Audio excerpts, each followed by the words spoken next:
që shtrinë kudo. Natyrisht, pollet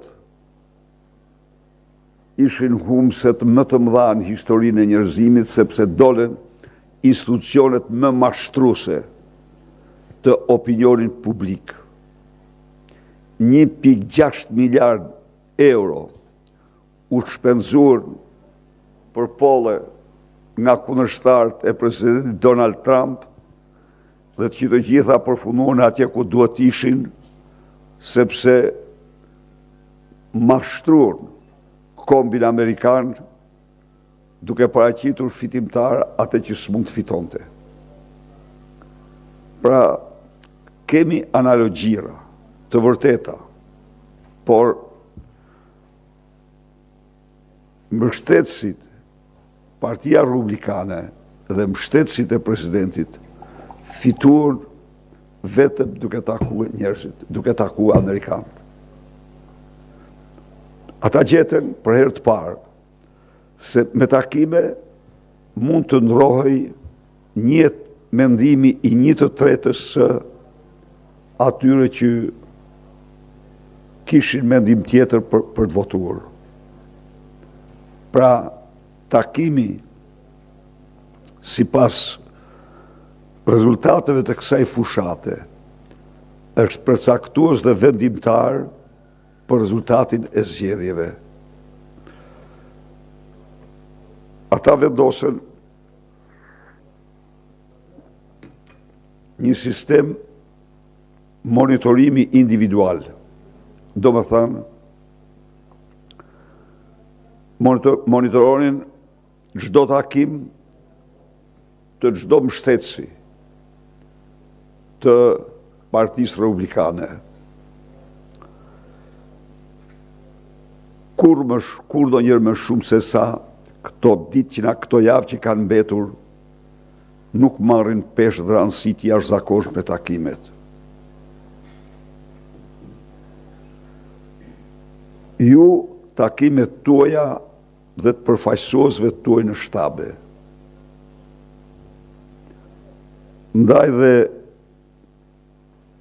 ftesa ime, këshilla ime, sugjerimi im është takime dhe vetëm takime.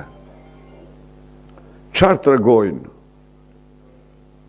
Cili është gjendja në tek qytetarët? Është një optimizëm shumë i madh. Është një optimizëm po ta shprehim në terma reale, ja u them me bindje të plot, 2 kate me i madh se që mendojmë. Është një optimizëm që nuk mahet mend kur ka ekzistuar. Ju e shifni vetë në takimet tuaja. Unë konstatoj, jo nuk po flas vetëm për mitingjet, por po flas për takimet që kam bërë në tregje, në rrugë, një klim jashtëzakonisht miqësore. Një klim me një fjalë, qytetarët mezi presin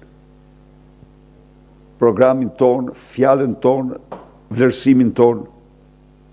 Ky është realiteti. Ndaj dhe unë e kuptoj lodhjen, është faktor normal, por duhet bëjmë gjithçka të dalim mbite dhe të shumë fishojmë takimet me qytetarët.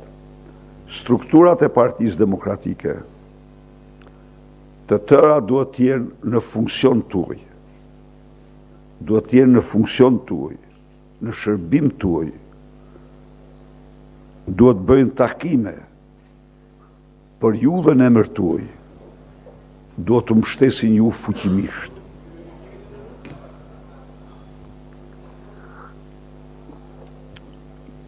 Ne kemi program serioz. Shikoni çfarë ndodh në anën tjetër.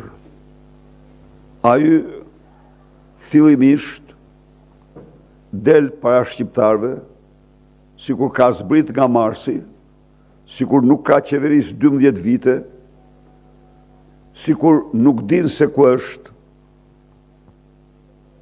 nuk flet as për 12 vitet, as për 4 vitet që vinë, dhe zhvillon një narrativ, paraqet një narrativ në të cilën kërkon të ngjasoj me një Big Brother të pjesshëm apo me diçka të tillë, duke presupozuar se njerëzit nuk kanë asnjë problem, asnjë hall, se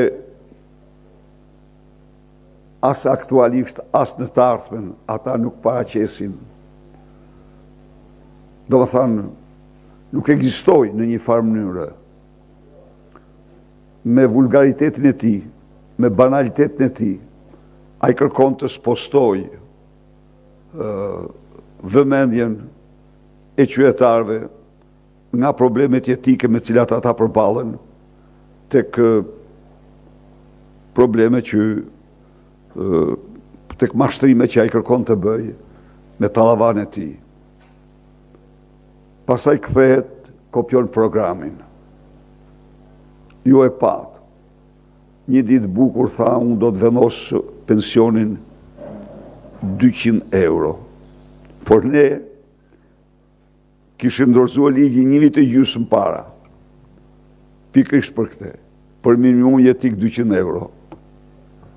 Dhe ai se kishte votuar dhe kur unë e ftova që hajde të mlidhemi urgjent parlamentit ta votojmë, ai e spostoi në vitin 2030.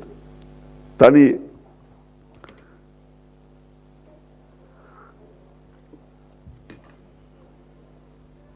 kalon tek pjesa tjetër e programit, falja e gjobave. Ju e dini që ne kemi premtuar faljen e çdo gjobe për qytetarët shqiptar që është vendosur para datës 11 maj e gjerë në vitin 92. Çdo gjobë, çdo kamat zerohet. Bëhet inekzistente për çdo gjë. Duam t'i çlirojmë qytetarët shqiptar nga makthet e padrejtësive që ata kanë përjetuar ndër vite. Çfarë ndodh? Ne kemi fal kamatat. Këta i kanë rikthyer kamatat. S'kan ligj as moral. Ne bëm një amnisti, ne kur, qofse ju kujtohet, kur privatizuam keshin, ne bëm amnistin, i morëm përsi për vetë, dhe në llogaritjet që u bë, kur ju dorëzua kompania, Çezit, ato i mori përsi për qeveria. Pra, nuk ju faturuan kompanisë, ato janë të falura. Këta sot e kësaj dite i mbledhin dhe ndëgjoja një ditë një qytetar që thoshte se më duhet 80 vite punë për të paguar kamatat që kam për energjinë. Kështu që ne, jo vetëm qytetarëve, por ne do falim edhe të gjobat e biznesit vogël. Se edhe ai është viktim e arbitraritetit dhe absurditetit të inspektorëve të qeverisë. Jemi shumë të vendosur dhe njëherë që të falim çdo gjobë. Ai kërkonte amnisti për trafikantët, për grupet kriminale, ne do bëjmë amnisti për qytetarët, për bizneset ndershme.